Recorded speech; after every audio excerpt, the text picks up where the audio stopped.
At ayan, magandang hapon po sa inyong lahat. Maya-maya lamang po sa ilang saglit, makikita po natin dadaan dito ang mga nagagandahang floats na ginawa po ng iba't ibang barangay na probinsya ng Romblon. Ito po ay para sa taunang event na tinatawag po nating Daigon Festival, na kung saan po pinangungunahan ng provincial government ng Romblon at pinangungunahan ng ating gobernador Lolong Fermalo.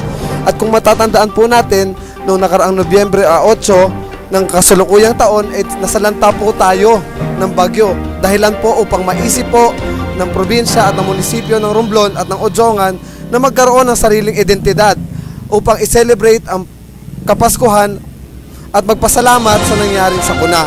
Ngayon po, maya-maya, dadaan po dito, tatahakin niya po ang kahabaan ng Dapawan. Magsisimula po ito sa Baywalk, tatahakin ang kahabaan ng Dapawan at liliko po sa may bandang New Market. Pagkatapos po nun, papasok po siya.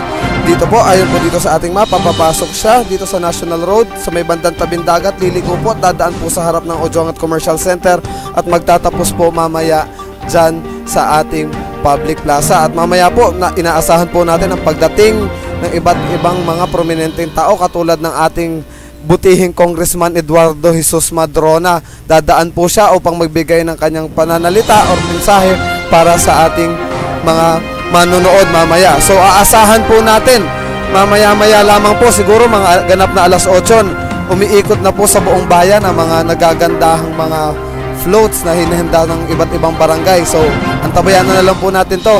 So asahan na lang po natin at maya-maya po keep updated dito po sa www.romblonnews.com. Maraming salamat.